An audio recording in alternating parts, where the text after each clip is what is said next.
കർത്താവിൻ്റെ ദാസി തിരുവചനം സംസാരിക്കുമ്പോൾ, സാക്ഷ്യമായിട്ടൊക്കെ സംസാരിക്കുമ്പോൾ ദയവായിട്ട് എല്ലാവരും പ്രാർത്ഥനയോടുകൂടെ ഇരിക്കണമേ എന്ന സ്നേഹത്തോടെ ഓർപ്പിക്കുന്നു. Thank you. Sister Reeja Biju. Praise the Lord. Praise the Lord. സ്തോത്രം. Praise the Lord. Praise the Lord. Praise the Lord. ദൈവത്തിന്റെ അതിപരിശുദ്ധമായ നാമം വാഴ്ത്തപ്പെടുമാറാകട്ടെ. ഇങ്ങനെ ഈ പ്രെയർ മീറ്റിംഗില് കർത്താവിന്റെ ദാസന്മാരോടും ദാസിമാരോടും ചേർന്ന് കർത്താവിന്റെ വചനവും സാക്ഷിയുമായി വരുവാൻ സ്വർഗത്തിലെ ദൈവം ഒരുക്കി തന്ന ഈ നല്ല അവസരത്തിനായിട്ട് നന്ദിയോടെ സ്തോത്രം ചെയ്യുന്നു. പ്രത്യേകിച്ച് എന്നെ മീറ്റിംഗിൽ പരിചയപ്പെടുത്തിയ കർത്താവിന്റെ ദാസി പ്രിയ അന്നമ്മ ജോസ്, ഞങ്ങൾ കുഞ്ഞോളാന്റി എന്ന് വിളിക്കും, പ്രിയ ആന്റി. പ്രത്യേകിച്ച് ഈ മീറ്റിംഗിന് നേതൃത്വം വഹിക്കുന്ന കർത്താവിന്റെ ദാസൻ പാസ്റ്റർ അനീഷ് ജെ, കർത്താവിന്റെ ദാസൻ കരിങ്ങാട്. ആമേൻ. കടന്നു വന്നിരിക്കുന്ന ശ്രേഷ്ഠ ദൈവദാസന്മാർ, അനുഗ്രഹിക്കപ്പെട്ട വർഷം ലീഡ് ചെയ്ത ജോയ്സ് മാത്യു, എല്ലാ വാത്സല്യ സഹോദരങ്ങൾ, ദൈവദാസന്മാർ, എല്ലാ പ്രിയപ്പെട്ടവർക്കും യേശുക്രിസ്തുവിന്റെ നാമത്തിൽ സ്നേഹവന്ദനം അറിയിക്കുന്നു. കർത്താവ് നമ്മെ എല്ലാവരെയും സഹായിക്കുമാറാകട്ടെ. ഇവിടെ ഈ പ്രഭാതത്തില് ഇങ്ങനെ ഒരു നല്ല അവസരം കർത്താവ് നൽകിയതിനാൽ നന്ദിയോടെ സ്തോത്രം ചെയ്യുകയാണ്. ആമേൻ. നമുക്ക് പ്രാർത്ഥനയോടെ ആയിരിക്കാം. നമ്മൾ കർത്താവിന്റെ ദാസൻ പറഞ്ഞതുപോലെ അനുഭവങ്ങളൊക്കെ പറഞ്ഞാല് സ്തോത്രം നമുക്ക് എല്ലാവർക്കും ഉണ്ട് അനുഭവങ്ങള്, അല്ലെ? ജീവിതത്തിൽ കടന്നു വന്ന സാഹചര്യങ്ങളൊക്കെ അതനുസരിച്ച് ദൈവം നമ്മളെ നിർത്തുന്ന വിധങ്ങൾക്കായിട്ട് നന്ദിയോടെ സ്തോത്രം ചെയ്യുന്നു. രാവിലെ ആ പ്രഭാതമാ ഇവിടെ. അതുകൊണ്ട് വീഡിയോ ഓണാക്കാൻ പറ്റുന്നവർക്ക് വീഡിയോ ഓണാക്കാം. നമുക്ക് മുഖാമുഖമായി കണ്ടുകൊണ്ട് അത് ഒത്തിരി സന്തോഷം കേട്ടോ. നമ്മള് പലർക്കും പല സാഹചര്യങ്ങളായിരിക്കാം, എന്നാലും സാഹചര്യമുള്ളവര് വീഡിയോ ഓണാക്കാൻ പറ്റുന്നവർ വീഡിയോ ഓണാക്കാൻ. നമുക്ക് ഒരുമിച്ച് പ്രാർത്ഥനയോടെ ആയിരിക്കാം. ഇന്നത്തെ ചിന്തയ്ക്കായിട്ട് എന്റെ ഹൃദയത്തിൽ തന്ന ഒരു ദൈവിക ചിന്ത നിങ്ങളുമായി പങ്കുവെക്കാൻ ഞാൻ കർത്താവിൽ ആഗ്രഹിക്കുന്നു. റോമർക്ക് എഴുതിയ ലേഖനം 8-ാം അധ്യായം അതിന്റെ 28-ാമത്തെ വാക്യം. റോമർക്ക് എഴുതിയ ലേഖനം 8-ാം അധ്യായം 28-ാം വാക്യം. എന്നാൽ ദൈവത്തെ സ്നേഹിക്കുന്നവർക്ക്, നിർണയപ്രകാരം വിളിക്കപ്പെട്ടവർക്ക് തന്നെ സകലവും നന്മയ്ക്കായി കൂടി വ്യാപരിക്കുന്നു. സ്തോത്രം. അന്നമാൻറ്റി സൗദിയിലാണ് ഇപ്പോൾ. അവിടെ ആമേൻ, എനിക്ക് തോന്നുന്നു സ്തോത്രം 4 മണി ആ സമയം. പക്ഷെ ഈ പ്രഭാതത്തിൽ എഴുന്നേറ്റു. ദൈവത്തെ സ്നേഹിക്കുന്ന, ദൈവത്തോടുള്ള സ്നേഹം അതെന്തുകൊണ്ടാണെന്നറിയാവോ? ആമേൻ. സ്തോത്രം. എന്റെ യേശുവിനുമായിട്ടുള്ളൊരു ബന്ധമാണ്. നമ്മളെല്ലാം പല സാഹചര്യങ്ങളിൽ പല ടൈമിലാ. പക്ഷേ ആമേൻ, ഈ കർത്താവിന്റെ ദാസനിലൂടെ ചെയ്തെടുക്കുന്ന ഈ മിനിസ്ട്രി എന്തുകൊണ്ടാ? കർത്താവിനുള്ള സ്നേഹം, അനേകരിലേക്ക് സുവിശേഷം എത്തിക്കണം എന്നുള്ള വലിയൊരു ആഗ്രഹവും വാഞ്ചയുവാ. ഇവിടെ ആമേൻ വായിച്ചു. എന്നാൽ ദൈവത്തെ സ്നേഹിക്കുന്നവർക്ക്, നിർണയപ്രകാരം വിളിക്കപ്പെട്ടവർക്ക് തന്നെ സകലവും നന്മയ്ക്കായി കൂടി വ്യാപരിക്കുന്നു. ഞാൻ വലിയൊരു വിഷയം എടുത്ത് പ്രസംഗിക്കാനൊന്നും നിൽക്കല്ല. ഞാൻ വലിയ പ്രാസംഗികമൊന്നും അല്ല, ദേവദാസൻ പറഞ്ഞതുപോലെ. എങ്കിലും എന്റെ ഹൃദയത്തിൽ തന്ന ഒരു ദൈവിക ചിന്ത, ദൈവത്തെ സ്നേഹിക്കുന്നവർക്ക്, നിർണയപ്രകാരം വിളിക്കപ്പെട്ടവർക്ക് എന്ന് വെച്ചാൽ സകലവും നന്മയ്ക്കായി. അപ്പോൾ ജീവിതത്തിൽ കടന്നു വരുന്ന പ്രതികൂലങ്ങളുണ്ട്. കർത്താവ് ആ പ്രതികൂല സാഹചര്യങ്ങളെ നമ്മളെ അതിജയിക്കുന്നിടം വരെ, അല്ലെങ്കിൽ കർത്താവ് നമുക്ക് തന്ന കർത്താവിന്റെ ഹൃദയത്തിൽ നമ്മെ കുറിച്ചൊരു സ്വപ്നമുണ്ട്. ആ സ്വപ്നത്തിൽ കൊണ്ടെത്തിക്കുന്നിടം വരെ നമ്മൾ കടന്നു പോകുന്ന സാഹചര്യങ്ങൾ ഭയങ്കരമായിരിക്കും. ഭയങ്കരമാ. എന്ന് വെച്ചാ ദൈവത്തിന്റെ ഹൃദയം, ലോക സ്ഥാപനത്തിന് മുൻപേ ആമേൻ, ദൈവം നമ്മെ തെരഞ്ഞെടുത്തതിന്റെ പദ്ധതി എന്തിനാ? ദൈവത്തിന്റെ ഹൃദയത്തിൽ നമ്മെ കുറിച്ചൊരു സ്വപ്നമുണ്ട്. ആ സ്വപ്നം നടത്തിയെടുക്കുന്നതിന് വേണ്ടിയാണ്. അതുകൊണ്ടല്ലേ ഞാൻ ഈ കഴിഞ്ഞ ദിവസങ്ങളിലൊക്കെ ചിന്തിച്ചൊരു വിഷയമുണ്ട്. അതുകൊണ്ടാണ് ഏലിയാവ് ദൈവശബ്ദം, ദൂതൻ തട്ടി ഉണർത്തിയിട്ട് എങ്ങോട്ട് പോകാനാ പറഞ്ഞേ? ഹോരേബിലേക്ക് പോകണം. ഹോരേബ് എന്ന് പറയുന്നത് ദൈവ സാന്നിധ്യം ഇറങ്ങുന്ന സ്ഥലമല്ലേ? അതെ. ഹോരേബിൽ ചെന്നിട്ട് ആമേൻ അവിടെ ഇരുന്നത് എവിടായിരുന്നു? ഗുഹയ്ക്കകത്താ. പക്ഷെ കർത്താവിന് നിർണയമുണ്ട്, കർത്താവിനൊരു പദ്ധതിയുണ്ട്. നമ്മള് ആമേൻ സ്തോത്രം പുറത്തു, അല്ലെങ്കിൽ ദൈവ സാന്നിധ്യം ഇറങ്ങുന്നിടത്ത് നിൽക്കണമെന്ന് ദൈവത്തിനൊരു പദ്ധതിയുണ്ട്. അതുകൊണ്ട് ദൈവത്തിന് നമ്മളോട് സംസാരിക്കണമെങ്കിൽ, ദൈവത്തിന് നമ്മൾ ഇടപെടണമെങ്കിൽ ഗുഹയ്ക്കകത്തിരുന്നാ പോരാ. ഇന്ന് നമ്മൾ ഈ പകൽ ദൈവസന്നിധിയിലായിരിക്കുമ്പോൾ പല ചിന്തകളുണ്ട്, പല നിരൂപണങ്ങളുണ്ട്, അല്ലെങ്കിൽ ആമേൻ സ്തോത്രം, ഈ മീറ്റിങ്ങിന് ദൈവദാസനെ മറ്റുള്ളവരെ പ്രസാദിപ്പിക്കാൻ കയറി എന്നുള്ളതല്ല. അതിനപ്പുറം ദൈവ സാന്നിധ്യം ഇറങ്ങുന്നിടത്ത് ആമേൻ നമ്മൾ ഇരിക്കുന്നു എങ്കിൽ, ദൈവ സാന്നിധ്യം ഇറങ്ങുന്ന ഹോരേബിൽ ഗുഹയുണ്ടോ? ഉണ്ട്. അതുകൊണ്ടാ കർത്താവ് പറഞ്ഞേ, നിനക്കിവിടെ എന്ത് കാര്യം? നിനക്കിവിടെ എന്താ കാര്യം? നീ ഗുഹയ്ക്കകത്ത് നിന്ന് ഇറങ്ങി പർവ്വതത്തിൽ ആ ദൈവസന്നിധി നിൽക്കുക. ദൈവത്തിന് സംസാരിക്കാനുണ്ട്, ദൈവത്തിന് നമ്മളോട് സംസാരിക്കാനുണ്ട്. സ്തോത്രം. കർത്താവ് നമ്മളോട് ഇടപെടാനുണ്ട്. അതുകൊണ്ട് എല്ലാവരും ഒന്ന് സ്തോത്രം പറഞ്ഞുകൊണ്ടിരിക്കേ, കർത്താവ് എന്നോട് സംസാരിക്കണമേ, എന്നോടൊന്ന് കർത്താവ് സംസാരിക്കണമേ. കർത്താവെ, ഞങ്ങള് ഹോരേബിലാ, ദൈവസന്നിധിയിലാ, പക്ഷെ അതിനകത്തൊരു ഗുഹയുണ്ട്. പക്ഷെ കർത്താവ് പറഞ്ഞു, മക്കളെ നിന്നോട് സംസാരിക്കാൻ ദൈവസന്നിധി ഏൽപ്പിച്ചു കൊടുക്കുക. ആമേൻ. കർത്താവ് വ്യക്തമായി പറയുക. ആമേൻ. എന്റെ ജീവിതത്തില് എന്റെ സാക്ഷ്യം പറയാൻ വന്നതുകൊണ്ട് എന്റെ യൂട്യൂബുകളിലെല്ലാം എന്റെ സാക്ഷ്യമുണ്ട്. ഞാനൊരു പെന്തക്കോസ്ത് കുടുംബത്തിൽ ജനിച്ചു വളർത്തപ്പെട്ടു. എനിക്ക് തോന്നുന്നു ഈ ഗ്രൂപ്പിൽ ഞാൻ ആദ്യമായിട്ടാ കയറുന്നത്. ഇതിനകത്തുള്ളവരെ ഞാൻ ആദ്യമായിട്ടാ കാണുന്നത്. ഞാനൊരു പെന്തക്കോസ്ത് കുടുംബത്തിലാ ജനിച്ചു വളർത്തപ്പെട്ടത്. കൊട്ടാരക്കര തൃക്കണ്ണമംഗൽ അവിടെ ഷാരോൻ എന്ന് പറഞ്ഞ സഭയിലാണ് ജനിച്ചതും വളർന്നതും എല്ലാം. അപ്പം ചെറിയ പ്രായം മുതലേ ഒരു പെന്തക്കോസ്ത് കുടുംബത്തിൽ ജനിച്ചത് കൊണ്ട് ദൈവമായിട്ടൊരു ബന്ധം എന്ന് വെച്ചാൽ എന്താ പറയുന്നത്, ഇന്ന് പെന്തക്കോസ്ത് കുടുംബത്തിൽ ജനിച്ചത് കൊണ്ട് അങ്ങനെ പോകുന്ന ആ ഒരു തലമല്ല. ചെറുപ്രായം മുതൽ പ്രാർത്ഥിക്കുമായിരുന്നു. ചെറിയ പ്രായം മുതൽ, എനിക്ക് 60 ആയ സമയം മുതൽ രാത്രി 1 മണിക്ക് പ്രാർത്ഥിക്കും. ആന്റി പറഞ്ഞതുപോലെ എനിക്ക് മൂത്തത് ഒരു ബ്രദറാണ്. ആ ബ്രദറുമായിട്ടാണ് ആന്റി കോണ്ടാക്ട്. എനിക്ക് 2 അനിയത്തിമാരുണ്ട്. അവരും ഇന്ന് ശുശ്രൂഷയിലാണ്. അപ്പൊ ഞാനും എന്റെ അനിയത്തിമാര്, ഞങ്ങൾ 3 പേരും എന്നും എല്ലാ ദിവസവും രാത്രി 1 മണിക്ക് പ്രാർത്ഥിക്കും. അങ്ങനെ എന്റെ 15ാമത്തെ വയസ്സിൽ ഞാൻ ഇങ്ങനെ പ്രാർത്ഥിച്ചുകൊണ്ടിരിക്കുന്ന സമയത്ത് ഞാനൊരു ദർശനം കാണുക. ഞാൻ ഇങ്ങനെ പ്രാർത്ഥിച്ചുകൊണ്ടിരിക്കുമ്പോൾ ഞാനൊരു സ്വപ്നം കണ്ടത് ഇങ്ങനെയാണ്. ഒരു അംഗവൈകല്യമുള്ള വ്യക്തിയെ ഞാൻ കാണുമ്പോൾ എന്റെ ചിന്ത ഇങ്ങനെയുള്ള വ്യക്തിക്ക് വേണ്ടി പ്രാർത്ഥിക്കുമ്പോൾ വിടുതല.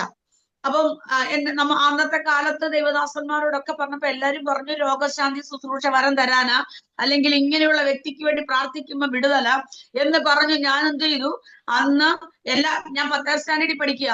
ഞാൻ സ്കൂളിൽ പോയിട്ട് വന്ന ഉടനെ എല്ലാ വീടുകളിലും പ്രാർത്ഥിക്കാൻ പോകും. എന്റെ അനിയത്തിമാരെയും കൂട്ടിക്കൊണ്ടു പോകും. ഞങ്ങൾ 3 പേരും പോയി അങ്ങനെ ഒരു പ്രെയർ ഗ്രൂപ്പ് ഒക്കെ തുടങ്ങി. അപ്പം ഞങ്ങൾ എന്ത് ചെയ്യുന്ന അറിയുമ്പോ ഇങ്ങനെ പ്രാർത്ഥിക്കാനായിട്ട് പോകും. അനേകം കർത്താവ് അത്ഭുതങ്ങളൊക്കെ ചെയ്തിട്ടുണ്ട്. എന്നാൽ ഒരു അംഗവൈകല്യമുള്ള വ്യക്തിയെ ഞാൻ കണ്ടില്ല. ഞാൻ കണ്ട സ്വപ്നം മറന്നുപോയി. എന്നാല് എന്റെ 18ാമത്തെ വയസ്സിൽ, എനിക്ക് 18 വയസ്സ് പ്രായമാകുമ്പോ എനിക്കൊരു വിവാഹാലോചന വന്നു. എന്നോട് എന്റെ അപ്പനും അമ്മയും പറഞ്ഞു, ഒരു വിവാഹാലോചന വന്നിട്ടുണ്ട്. പയ്യന്റെ വീട് കൊട്ടാരക്കരയാണ്. കൊട്ടാരക്കര IPC ബേർഷേബ സഭയിലെ മെമ്പറാണ്. അതോടൊപ്പം ഇടുക്കിയില് IPC ഉള്ള ബന്ധത്തിൽ കർത്താവിന്റെ വേലയിലാണ് എന്ന് പറഞ്ഞു. അപ്പൊ എനിക്ക് ഭയങ്കര സന്തോഷമായി. കാരണം ചെറുപ്രായം മുതലേ ദൈവദാസന്മാര് വന്ന് ദൂത് പറയുന്നുണ്ട്, നീ കർത്താവിന്റെ വേലയ്ക്കുള്ളതാ, ദൈവവേലയ്ക്കുള്ളതാ. ഇത് പറയുമ്പോഴൊക്കെ ഞാനൊരു ഡയറിയിൽ ഇങ്ങനെ എഴുതി വെക്കുമായിരുന്നു. ദൈവദാസന്മാര് പറയുന്ന ആലോചനയെല്ലാം ചെറുപ്രായം മുതലേ ഞാൻ എഴുതി വെക്കും. അങ്ങനെ ഈ ആലോചന വന്നപ്പോ ഞാൻ പൂർണ്ണ മനസ്സോടെ ഞാൻ സമ്മതിച്ചു. കാരണം കർത്താവിന്റെ വേലയ്ക്ക് വേണ്ടിയുള്ളതല്ലേ. അങ്ങനെ പിറ്റേ ദിവസം തന്നെ എന്നെ കാണാൻ വരിക. പിറ്റേ ദിവസം എന്നെ കാണാൻ വരുമ്പോ ഞങ്ങളുടെ ചെറിയ പ്രായമൊക്കെ അന്നത്തെ കാലത്ത്, ഇവിടുത്തെ പ്രായമുള്ളവരൊക്കെ ഉണ്ടല്ലോ, അന്നത്തെ കാലത്ത് വലിയ ഫോണൊന്നും ഇല്ലല്ലോ. അങ്ങനെ സംസാരിക്കാൻ, അല്ലെങ്കിൽ അടുത്ത വീട്ടിലേക്കാ ഫോൺ വരുന്നത്. അതുകൊണ്ട് നമ്മൾ അങ്ങനെ സംസാരിക്കാറൊന്നുമില്ല. പിറ്റേ ദിവസം എന്നെ കാണാൻ വരിക. കാണാൻ വന്ന സമയത്ത് ഇങ്ങനെ ചായയും കൊണ്ട് ചെല്ലുക. ചെറുക്കനെ കാണാൻ വരുമ്പോ പെണ്ണ് ആദ്യം ചായ കൊണ്ട് ചെല്ലുമ്പം ചെറുക്കൻ പേര് ചോദിക്കും. അങ്ങനെയൊക്കെയാണ് ആദ്യത്തെ കൂടിക്കാഴ്ച. അങ്ങനെ ഞാൻ ചായയും കൊണ്ട് ചെല്ലുമ്പോ കൂടെ വന്ന പാസ്റ്റർ എന്നോട് പറഞ്ഞു, മോളെ ഇതാണ് പയ്യൻ. ഞാൻ നോക്കിയപ്പോൾ അംഗവൈകല്യമുള്ള വ്യക്തിയാ.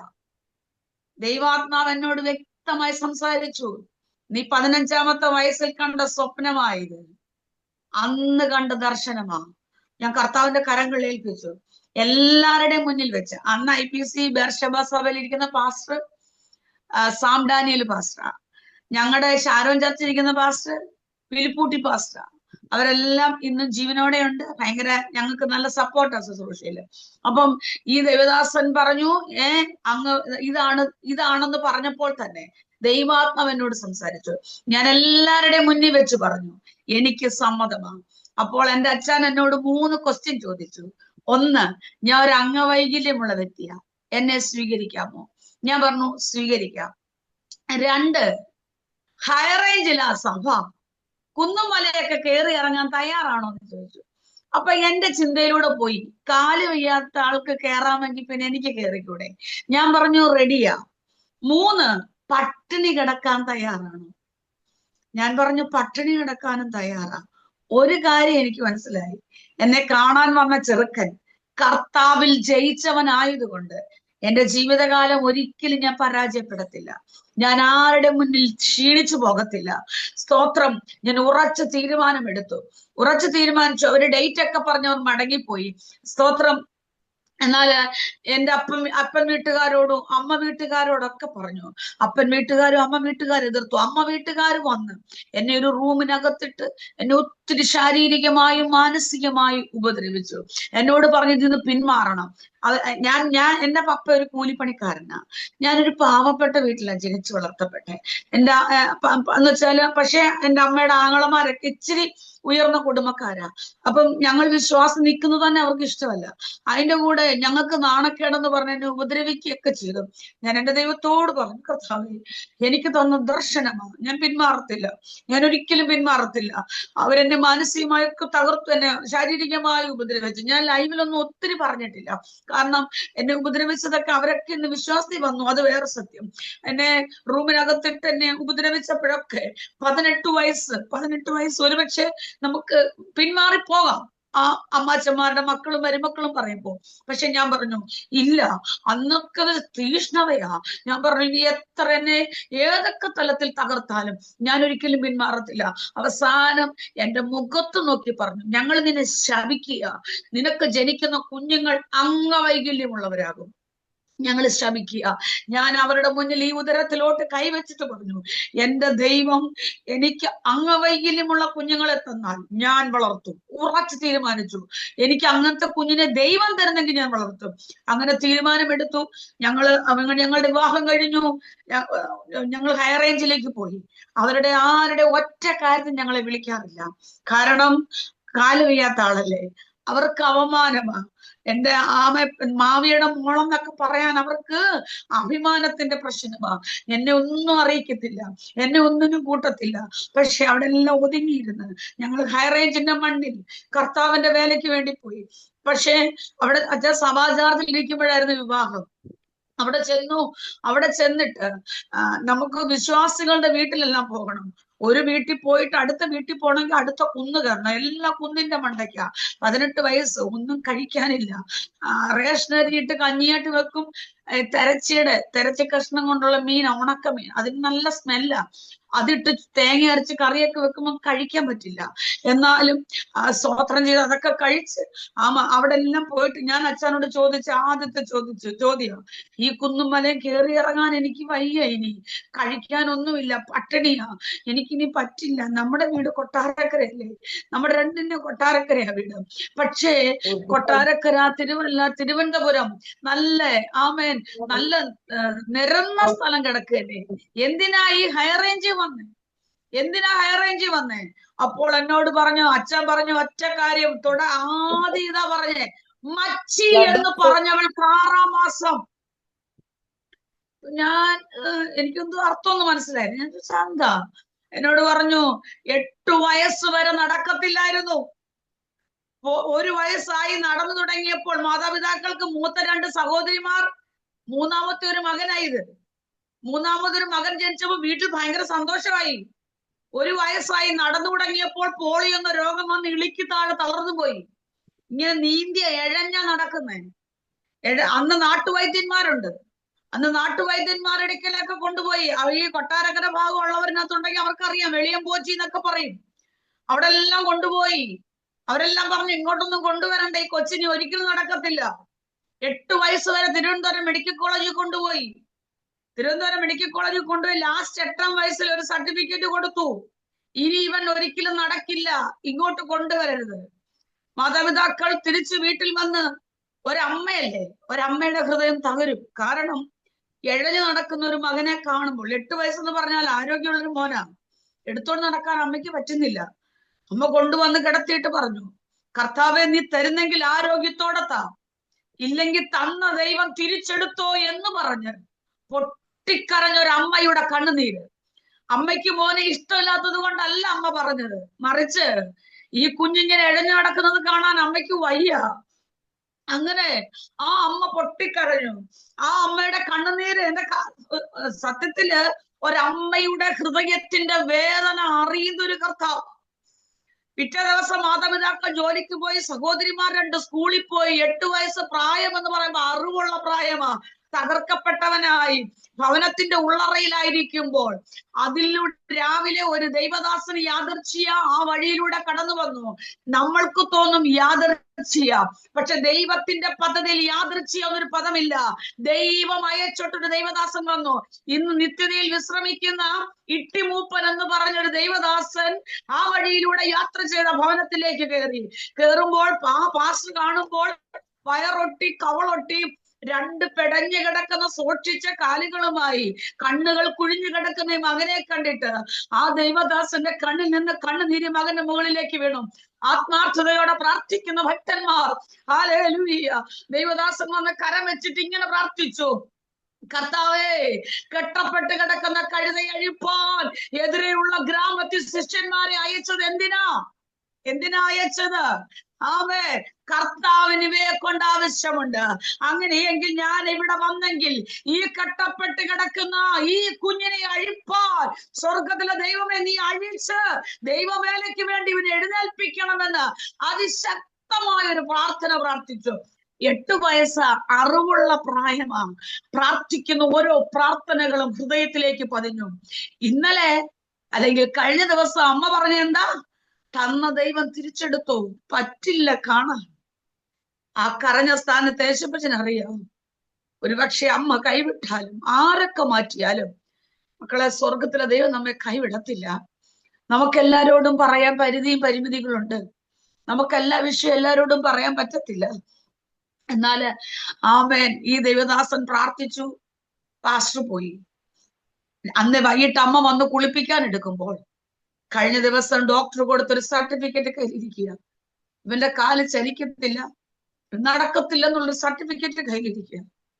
പക്ഷേ അമ്മ വന്ന് കുളിപ്പിക്കാൻ എടുക്കുമ്പോൾ ഈ വളഞ്ഞ് സൂക്ഷിച്ച കാലുകൾ ചലിക്കുന്ന കണ്ടു, ഇങ്ങനെ പിടയ്ക്കുന്ന കണ്ടു. അതുവരെ അനങ്ങാത്ത കാലം. അമ്മ ഭയങ്കരമായിട്ട് സന്തോഷിച്ചു. എന്ത് സംഭവിച്ചു അറിയില്ല. പക്ഷെ മോനെല്ലാം പറഞ്ഞു. അന്ന് ഭയങ്കര സന്തോഷമായി. അന്ന് രാത്രി കിടന്നുറങ്ങി. പിറ്റേ പ്രഭാതത്തിൽ അമ്മ എഴുന്നേൽക്കുമ്പോൾ തന്നെ മോനെ എഴുന്നേൽപ്പിച്ച് താഴേക്ക് കിടത്തും. അമ്മ എഴുന്നേറ്റ് മോനെ എടുത്ത് താഴോട്ട് കിടത്തുന്ന സമയം 2 കാലുകളും നിവർന്നു നിന്ന് ദൈവത്തെ മഹത്വപ്പെടുത്തി. സ്തോത്രം. ദൈവത്തിന്റെ കരം അന്ന് രാത്രി മുഴുവനും മഹാശക്തിയുള്ള ഒരു കാറ്റടിപ്പിച്ച് അസ്ഥിയോട് വന്നു ചേർന്നത്, ഞരമ്പ് വന്ന് മാംസം വന്നതൊക്കെ കൊണ്ട് പൊതിഞ്ഞൊരു സൈന്യമാക്കിയതുപോലെ അന്ന് രാത്രി ദൈവം അത്ഭുതം ചെയ്തു. ഇന്നും കർത്താവ് അത്ഭുതങ്ങൾ ചെയ്യുന്നുണ്ട്. അന്ന് മാത്രമല്ല, കർത്താവ് ഇന്നും ഈ നിമിഷവും ഈ പറഞ്ഞുകൊണ്ടിരിക്കുമ്പോഴും കർത്താവ് അത്ഭുതം ചെയ്യുന്നവനാ, രോഗികളെ സൗഖ്യമാക്കുന്നവനാ. ഇത് വെറുതെ അല്ല, അടയാളങ്ങളുടെ ആരംഭമെന്ന് കർത്താവ് പറഞ്ഞു, അടയാളങ്ങളുടെ അവസാനം എന്ന് പറഞ്ഞിട്ടില്ല. ഇന്നും അത്ഭുതങ്ങളെ ചെയ്തുകൊണ്ടിരിക്കുക. യേശുവിന്റെ നാമത്തിൽ എത്ര പേർ വിശ്വസിക്കുന്നു? സൗഖ്യമാക്കുന്ന ദൈവമാ, വിടുവിക്കുന്ന ദൈവമാ. സ്തോത്രം. ആമേൻ. അതിനുശേഷം ഈ ഇട്ടിമൂപ്പൻ എന്ന് പറഞ്ഞ അഭിഷക്തന്റെ ഇടയ്ക്കിലേക്ക്, അന്ന് അവര് മർത്തോമാ ചർച്ചിലാണ് പൊയ്ക്കൊണ്ടിരിക്കുന്നത്, ദൈവദാസന്റെ ഇടയ്ക്കിൽ പോയി.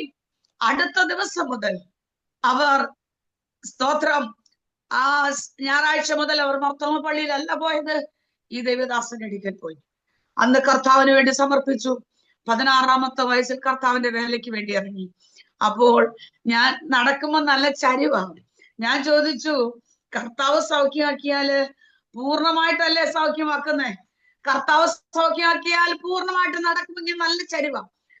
അപ്പോൾ എന്നോട് പറഞ്ഞു, ഇതെനിക്ക് കർത്താവ് തന്നൊരു അടയാളമാ.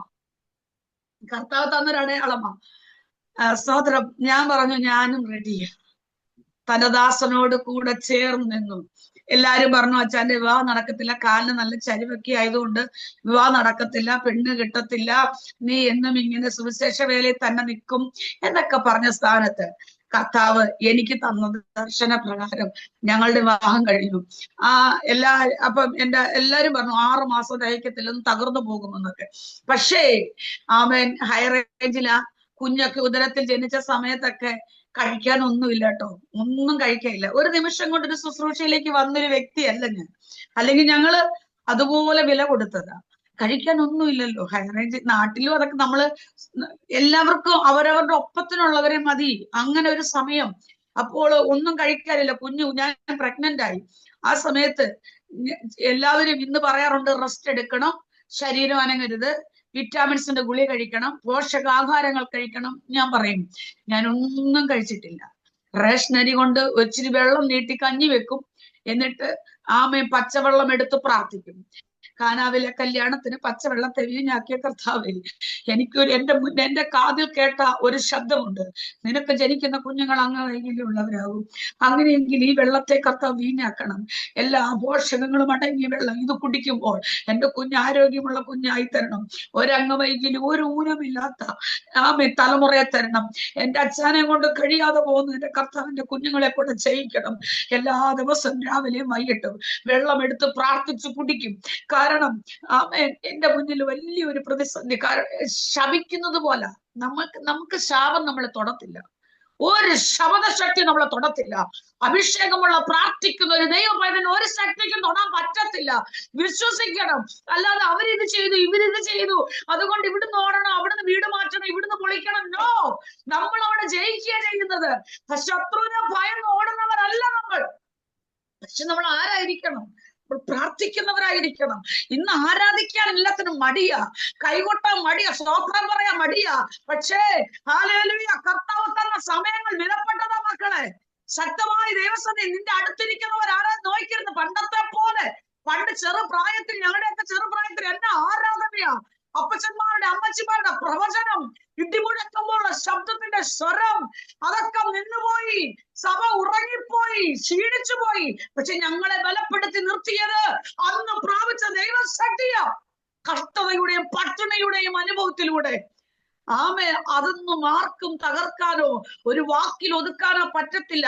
ഇനി ഏതല്ല ഈ ലോകം മുഴുവനും എതിരെ നിന്നാലും ഞങ്ങൾ പ്രാപിച്ച ദൈവശക്തി ഞങ്ങളെ ഒരിക്കലും തളർത്തിക്കളവാൻ അനുവദിക്കത്തില്ല, നടക്കില്ല. സ്തോത്രം. ഹല്ലേലൂയ. ഞങ്ങളുടെ വിവാഹം കഴിഞ്ഞിട്ട് 28 വർഷമായി. 6 മാസം ദഹിക്കത്തില്ലെന്ന് പറഞ്ഞതാ. 2 കുഞ്ഞുങ്ങളെ കർത്താവ് തന്നു, 2 മോനെ തന്നു. 2 കുഞ്ഞുങ്ങളും ഞങ്ങളോടൊപ്പം. മൂത്ത മകന്റെ വിവാഹം കഴിഞ്ഞ 2023 ഡിസംബർ മാസം മൂത്ത മകന്റെ വിവാഹം കഴിഞ്ഞു. അനുഗ്രഹിക്കപ്പെട്ടൊരു മോളെയും കൂടെ എനിക്ക് തന്നു. 3 കുഞ്ഞുങ്ങൾ എന്നോടൊപ്പം ദൈവവേല ചെയ്യുന്ന 3 കുഞ്ഞുങ്ങളെ കർത്താവ് തന്നു. നിനക്ക് ജനിക്കുന്ന കുഞ്ഞുങ്ങൾ അങ്ങ് വൈകല്യമുള്ളവരാകുമെന്ന് പറഞ്ഞെടുത്ത് അവർക്കെല്ലാം സഹായമായി നിൽക്കുന്ന എന്റെ കുഞ്ഞുങ്ങളാണ്. ഏത് കാര്യത്തിനും ദൈവവേലയിലും ഞങ്ങളോടൊപ്പം ചേർന്ന് നിൽക്കുന്ന കുഞ്ഞുങ്ങളെ കർത്താവ് തന്നു. ഒറ്റക്കാര്യം പറയാം, ആര് ശാസിച്ചാലും ആര് നിന്ദിച്ചാലും സ്വപ്നത്തിനെതിരെ വെല്ലുവിളിച്ചാലും മാറിപ്പോകുന്നതല്ല കർത്താവ് തന്ന ദർശനം. ഹല്ലേലൂയ. അതുകൊണ്ട് പൂർണ്ണമായിട്ട് വിശ്വസിക്കുക, കർത്താവിന് വേണ്ടി നിൽക്കുക, ദൈവകരങ്ങൾ ഏൽപ്പിച്ചു കൊടുക്കുക. ദൈവത്തെ സ്നേഹിക്കുന്നവർക്ക്, നിർണയപ്രകാരം വിളിക്കപ്പെട്ടവർക്ക് സകലവും നന്മയ്ക്കായി കൂടി വ്യാപരിക്കുന്നു. അല്ലേ? യോസഫിന്റെ സ്വപ്നം 17-ാമത്തെ വയസ്സിൽ കണ്ട സ്വപ്നമാ. 17-ാമത്തെ വയസ്സിൽ കണ്ട സ്വപ്നം പൂർത്തീകരിച്ചത് എന്നാ? 37-ാമത്തെ വയസ്സിൽ യോസഫിന്റെ സ്വപ്നം പറഞ്ഞപ്പോൾ തന്നെ ഉടമല റികമരമ ശാന്തുരാധനാധന പരിശുദ്ധാത്മാവ് വ്യക്തമായി കർത്താവ് വ്യക്തമായി പറഞ്ഞു. ജോസോമാനോട് ദൈവാത്മാവ് വ്യക്തമായിട്ട് ഇടപെടുന്നു. നീ കേട്ട ദൈവശബ്ദം, തന്റെ ദാസനെ ദൈവിക ശബ്ദത്തെ, ദൈവിക ആലോചന ഒതുക്കാൻ പലപ്പോഴും നോക്കി. ക്ഷീണിച്ചു പോയില്ലേ? പലപ്പോഴും തകർന്നു പോയ അനുഭവങ്ങൾ പരിശുദ്ധാത്മ വ്യക്തമായി പറയുന്നു. ഉടമല റിഗനക ശബ്ദന, ഹൃദയം ഞെരുങ്ങുന്നത് പോലെ ഒതുങ്ങിപ്പോയ മേഖലകളിൽ, മാറ്റി നിർത്തിയ അനുഭവങ്ങളിൽ ഉടമല റിഗന കർത്താവിന് വേണ്ടി ഏൽപ്പിച്ചു കൊടുക്കുന്നെങ്കിൽ, ഇന്നലകളിൽ കേട്ടൊരു ദൈവ ശബ്ദമുണ്ട്. ദൈവം നാമത്തിന് വേണ്ടി നിർത്തുമെന്നും ദൈവമേലെ ശക്തമായി ഉപയോഗിക്കുമെന്നും. പക്ഷേ എവിടേക്കോ ക്ഷീണിച്ചു പോയ അനുഭവം പരിശുദ്ധാത്മ ദിവസങ്ങളിൽ ശക്തിയോടെ ദർശനം മുറുകെ പിടിക്കട്ടെ. കർത്താവിന് വേണ്ടി ശക്തമായി ഉപയോഗിക്കട്ടെ. ഹല്ലേലൂയ, സ്തോത്രം. ഇവിടെ 37-ാമത്തെ വയസ്സില ദോഥാനിൽ അല്ലെങ്കിൽ ഷേഖേമിലേക്ക് യോസഫ് പോവുക. അപ്പൻ പറഞ്ഞു വിട്ടിട്ടാ പോകുന്നേ. ദോഥാനിൽ സഹോദരന്മാരെ കണ്ടില്ല. ഷേഖേമിൽ ഒരു മനുഷ്യൻ ചോദിച്ചു, നീ എന്തിനാ ഇവിടെ നിൽക്കുന്നേ? യോസഫ് പറഞ്ഞ സഹോദരന്മാരെ അന്വേഷിച്ച് വന്നതാ. ആ മനുഷ്യൻ പറഞ്ഞു, അവർ ഇവിടെ ഇല്ല, അവർ ദോഥാനിലേക്ക് പോകുന്നു എന്ന് പറയുന്നത് ഞാൻ കേട്ടു. ഒരു പക്ഷേ ഇത് കേട്ടപ്പോൾ യോസഫിന് മടങ്ങി പോരാ വീട്ടിലേക്ക്. മടങ്ങി വന്നാൽ സ്വപ്നം പൂർത്തീകരണത്തിൽ എത്തത്തില്ല. എന്നാൽ യോസഫ് ഇത് കേട്ടിട്ടും ദോഥാനിലേക്ക് യാത്രയായി. തന്റെ കാതിൽ കേട്ട ആ വാഗ്ദത്തം, താൻ കണ്ട ദർശനം മുറുകെ പിടിച്ചു. സ്തോത്രം. എന്റെ ഹൃദയത്തിൽ ഞാൻ എപ്പോഴും ചിന്തിക്കാറുണ്ട്, സഹോദരങ്ങൾക്ക് ആഹാരം കൊണ്ട് കൊടുത്തു. സഹോദരന്മാർ കരയ്ക്കിരുന്ന് ആഹാരം കഴിക്കുമ്പോൾ യോസഫ് പൊട്ടക്കണ്ടി കിടന്നുകൊണ്ട് വിളിച്ചു കാണും. രക്ഷിക്കാൻ സഹോദരന്മാരെ വിളിച്ചു കാണും. ഒരു ശബ്ദം പോലും, ഒരു വിളിക്ക് പോലും മറുപടി കൊടുക്കാത്ത അച്ചാച്ചന്മാർ, രക്തബന്ധങ്ങൾ കൊടുത്ത മറുപടി ഇല്ല. പക്ഷെ കർത്താവ് പറയണ മോനെ, ഇവരാരും നിന്റെ ശബ്ദം കേട്ടില്ലെങ്കിലും നിന്നെ അറിയുന്നവൻ ഞാനുണ്ട്. നാളുകളിൽ ഇവർ ഇപ്പോൾ ആഹാരം കഴിക്കുക, പക്ഷെ നാളുകളിൽ ഇവരുടെ ഇടയിൽ ഞാനൊരു ക്ഷാമം വരുത്തും. ക്ഷാമം വരുത്തിയാൽ അവൻ നിന്റെ അടുക്കൽ വന്ന് മുട്ടുകുത്തുന്ന ഒരു സമയമുണ്ട്. നിന്റെ സ്വപ്നത്തിന്റെ പൂർത്തീകരണത്തിന് സമയമുണ്ട്. ജെസ്സി ജോർജ് ദൈവാത്മാവ് വ്യക്തമായി പറയുന്നു. ഇന്നലകളിൽ വേദനിച്ച വിഷയത്തിന്റെ മറുപടിയാ.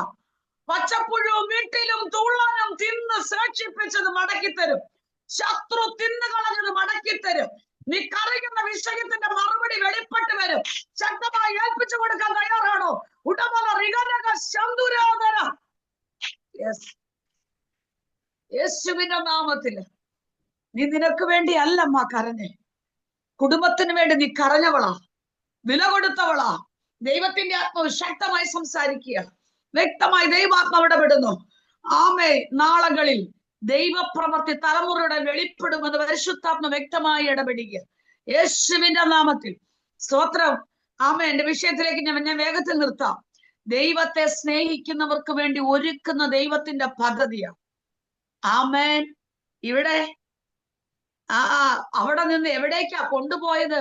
എവിടേക്കാ കൊണ്ടുപോയേ? യോസഫിനറിയാം, എന്റെ സ്വപ്നം ഈ പൊട്ടക്കിണറ്റിൽ ഒതുങ്ങത്തില്ല. ഇതല്ല ഞാൻ കണ്ട സ്വപ്നം. നമ്മൾ പറയണം, ഇതല്ല ഞാൻ കേട്ട വാഗ്ദത്തം, ഇതല്ല ഞാൻ കണ്ട സ്വപ്നം. പൊത്തിഫോറിന്റെ ഭവനത്തിൽ പോയില്ലേ? അവർക്കല്ലേ വിറ്റേ? അവിടെ ചെന്നിട്ട് അവിടുത്തെ ഗ്രഹവിചാരകനായില്ലേ? ഗ്രഹവിചാരകനാകുമ്പോ എല്ലാരും വന്ന് നമസ്കരിക്കത്തില്ലേ?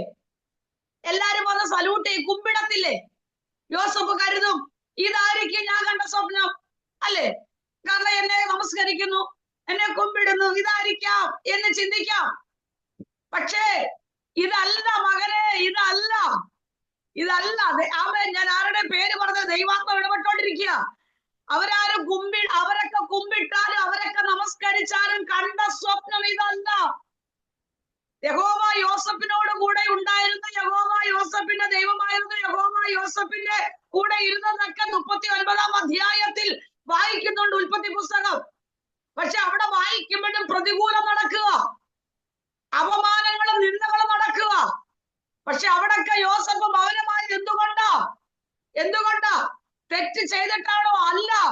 യോസഫിനറിയോ, ഇപ്പോൾ മൗനമായിരിക്കണം, ഇപ്പോൾ പ്രതികരിക്കരുത്. ദൈവം അനുവദിച്ചിട്ടാ എനിക്ക് ഈ വിഷയം വന്നത്. ആരെങ്കിലും വേദനിപ്പിച്ചിട്ടുണ്ടോ? റെജി കോശി, ആരെങ്കിലും വേദനിപ്പിച്ചിട്ടുണ്ടോ? കർത്താവ് അറിയാതല്ല വേദന തന്നത്, കർത്താവ് അറിയാതല്ല അപമാനം തന്നത്. കർത്താവ് അറിഞ്ഞിട്ട് അടുത്തൊരു തലത്തിലേക്ക് നിന്നെ കൊണ്ടെത്തിക്കണമെങ്കിൽ ഈ ഒരു തലത്തിലൂടെ കടന്നു പോകണം. ദൈവത്തിന്റെ അന്ന് ശക്തമായി ഇടപെടുക. യെസ്,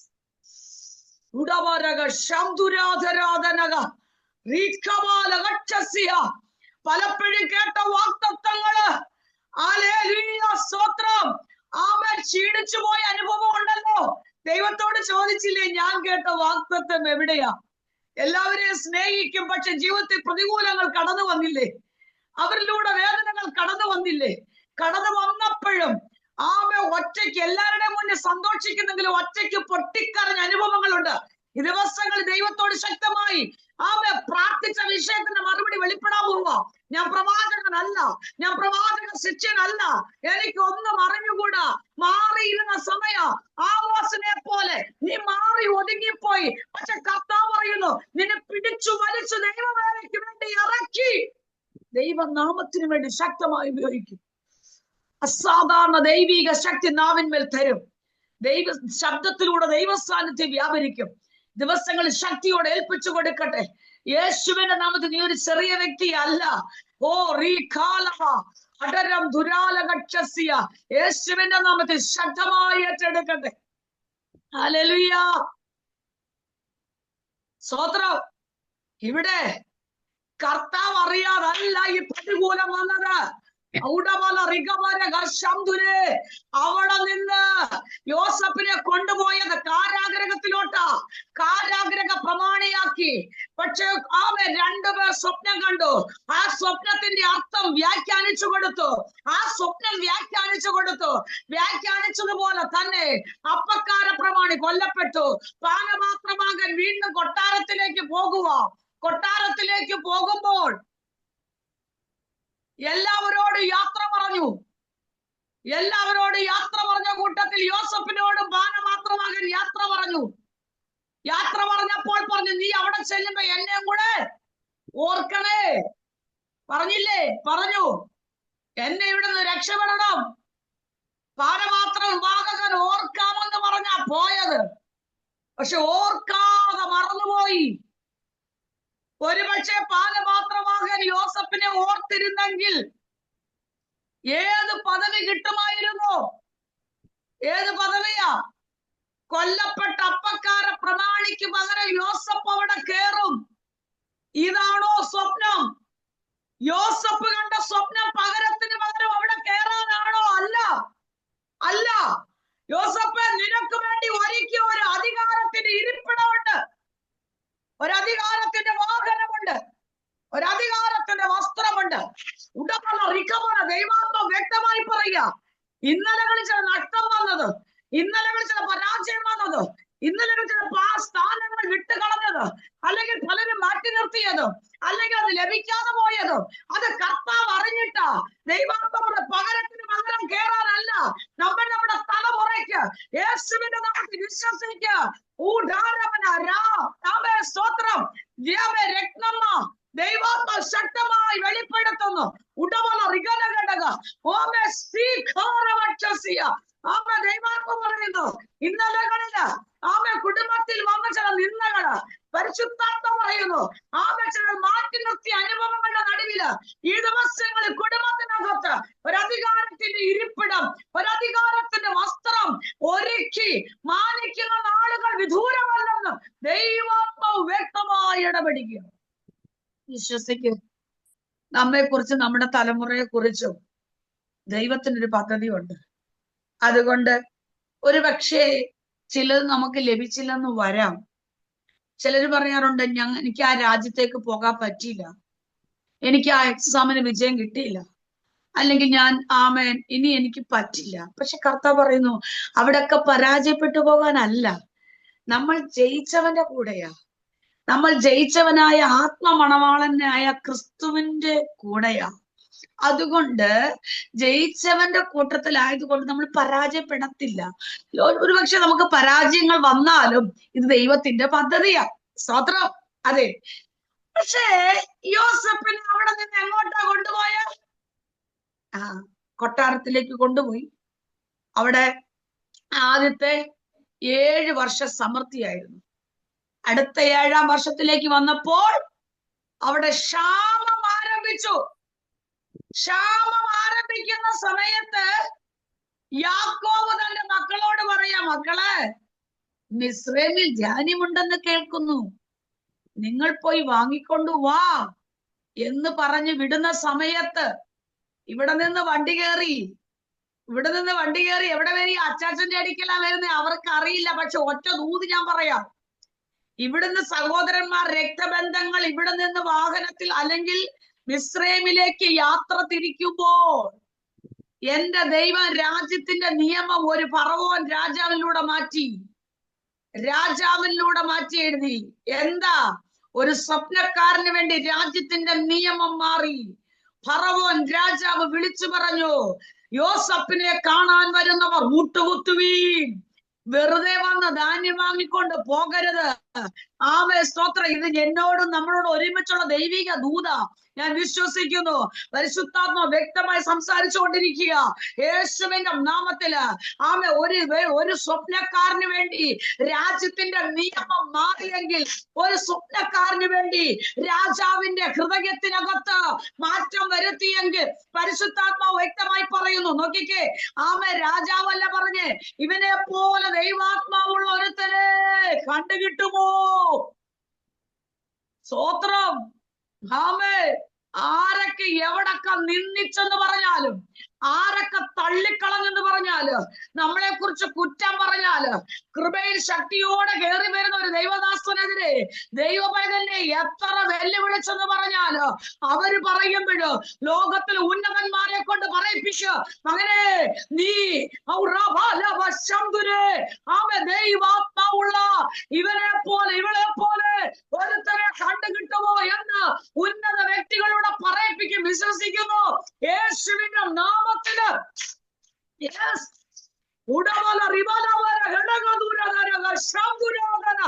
പൂർണ്ണമായി അച്ചെടുക്കട്ടെ, പൂർണ്ണശക്തിയോടെ അച്ചെടുക്കട്ടെ യേശുവിന്റെ നാമത്തില്.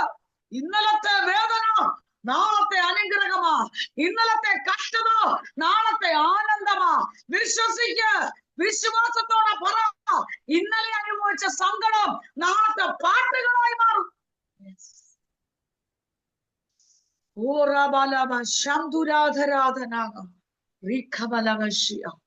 സ്തോത്രം, സ്തോത്രം. ആമേൻ. സഹോദരങ്ങൾ ധാന്യം വാങ്ങാൻ വന്നപ്പോൾ രാജാവ് രാജ്യത്തിന്റെ നിയമം മാറ്റി. യോസഫിനെ കാണാൻ വരുന്നവർ മുട്ടുകുത്തുകയും ഓരോരുത്തരും വന്ന് മുട്ടുകുത്തി. 1 പ്രാവശ്യമാണോ? 2 പ്രാവശ്യമാണോ? 3 പ്രാവശ്യമാണോ? 4 പ്രാവശ്യമാ യേശുവിന്റെ നാമത്തില്. ഹല്ലേലൂയ. ആമേ. മാറ്റി നിർത്തി.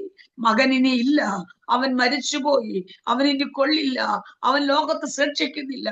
നമ്മെ നോക്കി, ആമേ, എന്റെ കുഞ്ഞുങ്ങളെ നോക്കിയൊക്കെ ഒത്തിരി പറഞ്ഞിട്ടുണ്ട്, രക്ഷപ്പെടത്തില്ല, ഇല്ല. പക്ഷേ ആരൊക്കെ പറയുമ്പോഴും 2 പേരെ ചേർത്ത് പിടിച്ച്, അവൻ എന്റെ മൂത്ത മകന്റെ വിവാഹത്തിന്റെ സമയത്ത്, മൂത്ത കുഞ്ഞിന്റെ വിവാഹത്തിന് ഇളയ മകൻ സാക്ഷി പറഞ്ഞൊരു അനുഭവം യൂട്യൂബുകളിലും ഫേസ്ബുക്കിലൊക്കെ വന്നായിരുന്നു. ഞങ്ങൾ ഷെഡിനകത്ത് പാർത്ത സമയം ഞങ്ങൾ ഹൈറേഞ്ചിൽ നിന്ന് നാട്ടിലേക്ക് വന്ന അച്ഛൻ ഒത്തിരി കുന്നും മലയൊക്കെ കയറാൻ വയ്യായിരുന്നു. ചെറുതോണിയിലായിരിക്കുമ്പം അച്ഛൻ ഒത്തിരി ബുദ്ധിമുട്ട് വന്നു. ശരീരത്തിന്, കാലുകൾക്ക്, അസ്ഥിക്ക് വേദനയൊക്കെ വന്ന് ഞങ്ങൾ നാട്ടിലേക്ക് വന്നു. നാട്ടിൽ വരുമ്പോ എന്റെ ചിന്ത എന്തുവാ, സ്വന്തം നാട്ടിലോട്ടാ വരുന്നത്. എല്ലാ സമ്പന്ന കുടുംബക്കാരാ, എല്ലാരും സഹായിക്കും, ഒന്നിനും കുറവ് കാണത്തില്ല. പക്ഷെ നാട്ടിൽ വന്നിട്ട് ഞങ്ങൾ ഒത്തിരി പട്ടിണി കിടന്നിട്ടുണ്ട്, ഞങ്ങൾക്ക് വീടില്ല. ഞാനൊരു കാര്യം പറയാം, ഇന്ന് എന്റെ കൂടെ നിൽക്കുന്നവരെല്ലാം അനാഥരും വിധവുമാരാ. ഞങ്ങളുടെ വീട്ടിൽ ഇപ്പോഴും ഉണ്ട് ആൾക്കാര്. ഞാൻ അവരെ ചേർത്ത് പിടിക്കും. കാരണം ഞാൻ പാവപ്പെട്ട വീട്ടിൽ ജനിച്ചത് കൊണ്ട് ആ ഒരു ഇല്ല. നമ്മുടെ വീട്ടിൽ പണിക്ക് വരുന്ന ജോണച്ചാന്റെ മോള് ആ ഒരു നിന്നയല്ല കേട്ടോ, ഒരിക്കലും നിന്നയല്ല, മാറ്റി അവഗണന. അപ്പൻ അധ്വാനിച്ച ഞങ്ങളെ വളർത്തിയത്. അത് ഞങ്ങൾക്കൊരു അവഗണന. എവിടെ ചെന്നാലും, എത്ര പ്രാർത്ഥിച്ചാലും, എത്ര ആരാധിച്ചാലും, ആരൊക്കെ ഹെൽപ്പ് ചെയ്താലും, പാഴ്സനേജിലായാലും, പ്രാർത്ഥനയ്ക്ക് പോകുന്ന വീട്ടിലാണെങ്കിലും, എല്ലാ ജോലിയും ചെയ്തു കൊടുത്താലും ഒരു അവഗണനയുണ്ട്. മറ്റുള്ളവരുടെ മുമ്പിൽ വെച്ച് നമുക്കൊരു, അത് ലോകം അങ്ങനെയാണ്. രണ്ടാമത് കാല് വയ്യാത്ത ഒരാളെ കഴിച്ചപ്പോഴത്തേക്ക് ഇല്ല, എന്റെ ചെവി കേക്ക് പറഞ്ഞിട്ടില്ല, മുടന്തം പാസ്റ്ററുടെ ഭാര്യ കേട്ടിട്ടുണ്ട്, അത് കേൾക്കും നമ്മൾ. അതൊക്കെ നമുക്കുള്ളതാ, മാറ്റി നിർത്തിയ അനുഭവങ്ങളൊക്കെ. സ്തോത്രം. അപ്പം നാട്ടിൽ വന്നു കഴിഞ്ഞപ്പോ ഞാൻ ഓർത്ത് നാട്ടിൽ വന്നാലെല്ലാം ഉണ്ട്, ഇഷ്ടംപോലെ. പക്ഷെ ഞങ്ങൾ പുതിയ പ്രവർത്തനം ആരംഭിച്ചു. IPC തന്നെയാണ് പുതിയ പ്രവർത്തനം ആരംഭിച്ചു. പുതിയ പ്രവർത്തനം പിന്നെ നമുക്കിങ്ങനെ ആത്മാക്കളെ ഞാൻ ശരിക്കും എൻ്റെ അച്ഛന് പോകാൻ പറ്റാത്ത ഇടങ്ങളിലെല്ലാം പോയി പ്രവർത്തിക്കും, ആത്മാക്കളെ നേടും. പക്ഷെ നമുക്ക് അടുത്ത ട്രാൻസ്ഫർ വരുമ്പോ ഒന്നുമില്ലാത്തടത്തോട്ട് പട്ടിണി. അവസാനം ഞങ്ങൾക്ക് പാഴ്സണേജ് ഒന്നുമില്ല, ഒരു ചെറിയ വീട്ടിൽ ഒരു ഹോളിനകത്ത് പ്രാർത്ഥന നടത്തും. ഞങ്ങൾക്ക് താമസിക്കാൻ ഇടമില്ല. ഞങ്ങൾ ഒത്തിരി അലഞ്ഞിട്ടുണ്ട്, വീടില്ലാതെ. എൻ്റെ അച്ഛനും 2 ആൺകുഞ്ഞുങ്ങളെയും കൊണ്ട് ഞങ്ങള് രാവിലെ വീട്ടിൽ നിന്ന് ഇറങ്ങും. ഞങ്ങൾ ആരുടെങ്കിലും വീട്ടിൽ, സ്വന്തക്കാരുടെ വീട്ടിൽ പോയി കിടക്കും. പിറ്റേന്ന് രാവിലെ 2 കുഞ്ഞുങ്ങളെയും കൊണ്ട് ഞങ്ങൾ ഇറങ്ങും, ട്രാക്റ്റും കൊടുത്ത് സുവിശേഷം പറഞ്ഞ് ഇങ്ങനെ പോകും. കഴിഞ്ഞ ദിവസം ആ ഏരിയയിലൊക്കെ പോയപ്പോ അവരെയൊക്കെ കാണാൻ പറ്റി. ഇതൊക്കെ അനുഭവം കേട്ടോ. പെരുങ്കുളം, പൂവറ്റൂർ എന്നൊക്കെ പറഞ്ഞ സ്ഥലത്തൊക്കെ ഞങ്ങൾ അലഞ്ഞിട്ടുണ്ട്. വീടില്ലാതെ അലക്കി, കഴിക്കാൻ ഒന്നുമില്ല, നല്ലൊരു ആഹാരം കഴിക്കാൻ കൊതിച്ചു, ഉടുക്കാൻ നല്ലൊരു വസ്ത്രമില്ല, കിടക്കാൻ ഞങ്ങൾ പറഞ്ഞു ആരും അടിച്ചിറക്കാത്ത ഒരു ഷെഡ്. അങ്ങനെ ഒത്തിരി അലഞ്ഞപ്പോഴാണ് അച്ഛൻ്റെ അപ്പച്ചൻ, സമയം പോന്നു, അച്ഛൻ്റെ അപ്പച്ചനാണെങ്കിൽ അവിടെ നിന്ന് വീട്ടിൽ നിന്ന് ഒരു പറങ്കിമാവ് അറുത്ത് ഒരു ഷെഡ് ഉണ്ടാക്കി തന്ന് ഞങ്ങളെ അതിൽ പാർപ്പിച്ചു. നല്ല സന്തോഷത്തോടെ ആ ഷെഡിനകത്ത് പാർത്തു. ഒന്നും കഴിക്കാനില്ല, ഒരു ഷെഡ് മാത്രം, കർട്ടനിട്ട് ഒരു ചെറിയ കിച്ചൺ പോലാക്കി. എന്നിട്ട് കുഞ്ഞുങ്ങളൊക്കെ ഒട്ടിയ വയറുമായിട്ട് 2 ആൺകുഞ്ഞുങ്ങള്. എല്ലാരും പറയത്തില്ലേ ഇപ്പൊ കഴിക്കേണ്ട പ്രായം ആൺകുഞ്ഞുങ്ങൾ എന്നൊക്കെ പറയുമ്പോ ഞാൻ ഓർക്കും അതൊക്കെ. അപ്പൊ ഈ 2 കുഞ്ഞുങ്ങളും വന്ന് കിടക്കും രാത്രി. കുഞ്ഞുങ്ങൾ ഉറങ്ങി, അച്ഛനും ഉറങ്ങുമ്പോ ഞാൻ 1 മണിക്ക് 2 മണിക്ക് എഴുന്നേറ്റ് വന്ന് കുഞ്ഞുങ്ങളുടെ കാലിനടുത്ത് വന്നിരുന്നിട്ട് ഇങ്ങനെ കരയും. ഒരു പെറ്റമ്മയാ. പെറ്റമ്മ എപ്പോഴും അമ്മമാര് കഴിച്ചില്ലെങ്കിലും മക്കൾക്ക് കൊടുക്കാൻ ആഗ്രഹിക്കുന്നത്. എന്റെ കുഞ്ഞുങ്ങൾക്ക് കഴിക്കാൻ ഒന്നുമില്ലാതെ ഒട്ടി വയറുമായി കിടക്കുമ്പോൾ ഞാൻ അവരുടെ ശരീരത്തിൽ ഇങ്ങനെ കൈവച്ച് പ്രാർത്ഥിക്കും, കർത്താവേ എന്റെ കുഞ്ഞുങ്ങൾക്ക് കൊടുക്കാനൊന്നുമില്ല. അവർക്ക് വേണ്ടി ഇങ്ങനെ പ്രാർത്ഥിക്കുമ്പോ എന്റെ കണ്ണിൽ നിന്ന് കണ്ണുനീരെല്ലാം കുഞ്ഞുങ്ങളുടെ പുറത്ത് വീഴും. അന്ന് കുഞ്ഞുങ്ങൾ വഴക്ക് പറയും, മമ്മി എഴുന്നേറ്റ് പോ, ഞങ്ങൾക്ക് ഉറങ്ങണം, ഞങ്ങൾക്ക് ഉറങ്ങാൻ പറ്റുന്നില്ലെന്ന് പറയും. പക്ഷെ അന്ന് എന്റെ ചിന്ത, ഞാൻ പ്രാർത്ഥിക്കുന്ന അവർക്ക് ഇഷ്ടമല്ല എന്നാ. പക്ഷെ കുഞ്ഞുങ്ങളുടെ ഹൃദയത്തിൽ സംഗ്രഹിച്ചു വെച്ചിരുന്നു. അവർക്കറിയാം ഒരമ്മയുടെ പ്രാർത്ഥനയുടെ മറുപടി എന്തെന്ന്. സ്തോത്രം. എന്നാൽ മൂത്ത മകന്റെ വിവാഹ സമയത്താണ് അവന് 2 മിനിറ്റ് പാടാൻ വേണമെന്ന് പറഞ്ഞു. അവന് വേണ്ടി പാട്ട് കൊടുത്ത്, യൂട്യൂബുകളിലൊക്കെ ഉണ്ട്. പാടാൻ കൊടുത്തപ്പോൾ എന്റെ കുഞ്ഞ് ആ സാക്ഷി പറഞ്ഞപ്പോൾ ഞാൻ പൊട്ടിക്കറിഞ്ഞു. കാരണം ഒരിക്കലും പ്രതീക്ഷിച്ചില്ല സാക്ഷ്യം പറയുന്നത്. അന്ന് ഷെട്ടിക്കിടന്ന കാര്യം സമൂഹത്തിന് മധ്യേ പറയാൻ മടി കാണിക്കാതെ പറഞ്ഞപ്പോൾ ഞാൻ എല്ലാവരോടും പറയും, അന്ന് കരഞ്ഞത് വെറുതെ ആയില്ല, അന്ന് പ്രാർത്ഥിച്ചത് വെറുതെ ആയില്ല. കർത്താവ് ശ്രേഷ്ഠ, ഞങ്ങളെ ഇപ്പൊ കർത്താവ് ഞങ്ങൾക്ക് നല്ല വീട് തന്നു. ശ്രേഷ്ഠകരമായിട്ട് ദൈവം ഒത്തിരി മാനിച്ചു, ഒത്തിരി വില കൊടുത്തിറങ്ങിയത് ദൈവത്തെ സ്നേഹിക്കുന്നവർക്ക് വേണ്ടി ഒരുക്കിയിട്ടുള്ളത്. ഹല്ലേലൂയ. പൂർണ്ണമായി ഏറ്റെടുക്കാൻ പറ്റുമോ? പൂർണ്ണമായിട്ട് വിശ്വസിക്കുക. ഹല്ലേലൂയ. ആമേൻ. അങ്ങനെ എന്റെ കുഞ്ഞിനെ പലയിടങ്ങളിൽ പാടാൻ വിളിച്ചു. പലരും അവനെ മാറ്റി നിർത്തിയിട്ടുണ്ട്. പക്ഷെ അന്നത്തെ ആ സാക്ഷ്യത്തോടു കൂടി ഹല്ലേലൂയ അവനെ അറിയപ്പെടാൻ ഇടയായി തീർന്നു. എന്നെ കേൾക്കുന്ന എന്റെ വാത്സല്യ സഹോദരങ്ങളെ, ആമേൻ. ഒത്തിരി കഷ്ടതയിലൊക്കെ നമുക്കെല്ലാം സാക്ഷി ഒത്തിരി കാണും. എന്റെ സാക്ഷി ഒന്നും ആയിട്ടില്ല. പക്ഷെ ഒരു കാര്യം ഞാൻ പറയാം, ആമേ, എവിടെ അവനെ ഒരുപക്ഷെ വീടില്ലെന്ന് വരാം, കഷ്ടത വന്നെന്ന് പറയാം, ഒറ്റപ്പെടുത്തിയെന്ന് വരാം, ഞാൻ പറയും. പക്ഷെ അവിടെ എല്ലാം ക്രിസ്തുവിനെ മുറുകെ പിടിച്ചു പോകുന്നെങ്കിൽ, ദൈവകരങ്ങൾ ഏൽപ്പിച്ചു കൊടുത്ത് പ്രാർത്ഥിച്ച് മുന്നോട്ട് പോകുന്നെങ്കിൽ, ആമേൻ, ആരുടെ മുന്നിൽ തല കുനിപ്പാനോ ആരുടെ മുന്നിലും കൈനീട്ടാനോ എന്നെ സ്വർഗം അനുവദിപ്പിക്കത്തില്ല. സ്തോത്രം. വിട്ടുകൊടുക്കത്തില്ല മക്കളെ. ആമേൻ. ഹല്ലേലൂയ. ഇവിടെ ഞാൻ നിർത്താം. ഇവിടെ യോസഫിന്റെ അടുക്ക സഹോദരന്മാർ വന്നു. ആമേ വണങ്ങുന്ന സമയത്തൊക്കെ യോസഫ് പറയുന്ന ഒരു കാര്യമുണ്ട്. എന്താ പറഞ്ഞേ? നിങ്ങളുടെ രക്ഷയ്ക്കായിട്ടാണ് എന്നെ ഇവിടെ കൊണ്ടുവന്നേ, നിങ്ങളുടെ രക്ഷയ്ക്കായിട്ടാണ് എന്നെ ഇവിടെ കൊണ്ടുവന്നേ. അല്ലേ? ഇത് ആർക്ക് പറയാൻ കഴിയും? നമുക്ക് പറ്റുമോ? നമ്മളാണെങ്കിൽ പറയത്തില്ലേ, നീ എന്നെ ഓടിച്ചതാ, എന്നെ വിറ്റതാ, എന്നെ അവമാനിച്ചതാ, നമ്മൾ പറയും, മനുഷ്യരാ. പക്ഷെ യോസഫ് പറഞ്ഞു, മക്കളെ, നിങ്ങളുടെ ജീവരക്ഷയ്ക്കായിട്ടാണ് എന്നെ ഇവിടെ കൊണ്ടുവന്നേ. എനിക്ക് അവിടെ പറഞ്ഞിങ്ങനെ ദോഷം, എനിക്കെതിരെ ദോഷം നിരൂപിച്ചു, ദൈവമോ അത് ഗുണമാക്കി തീർത്തു. ആരൊക്കെ ദോഷം നിരൂപിച്ചാലും അത് ഗുണമാക്കി തീർക്കും. ഹല്ലേലൂയ. സ്തോത്രം.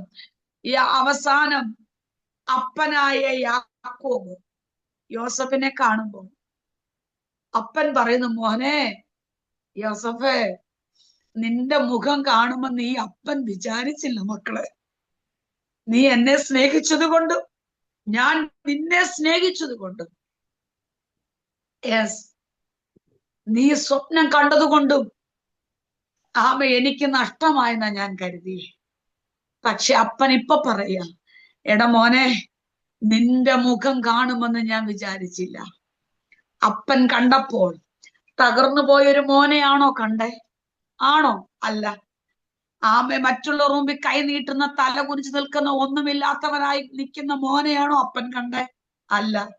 കൊട്ടാരത്തിനകത്തിരിക്കുന്ന, മന്ത്രിയായിരിക്കുന്ന, അനുഗ്രഹിക്കപ്പെട്ട മകനെയാ അപ്പൻ കണ്ടത്.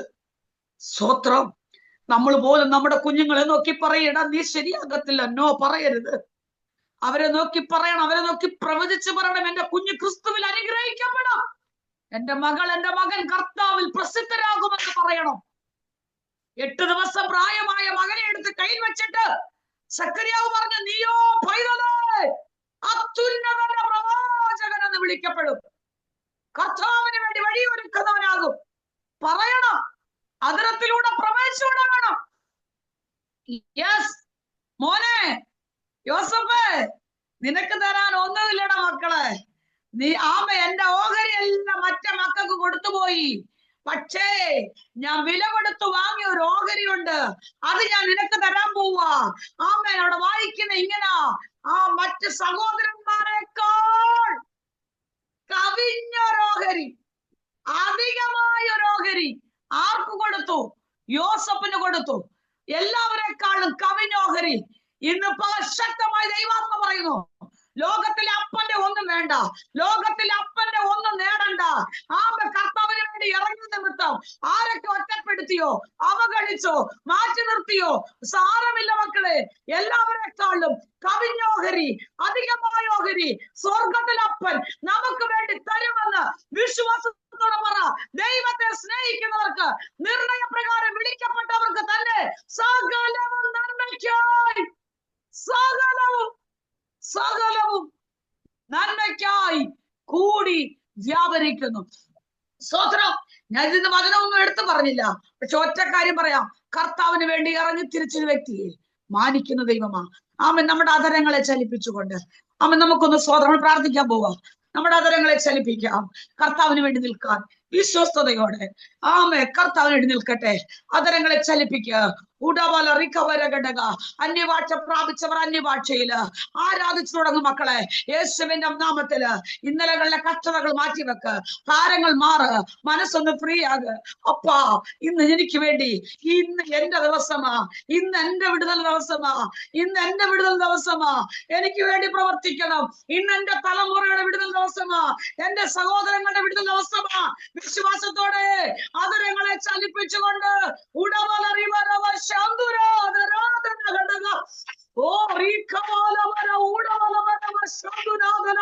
ഈ പ്രഭാതത്തെ ശക്തിയോടെ ഏൽപ്പിക്കട്ടെ.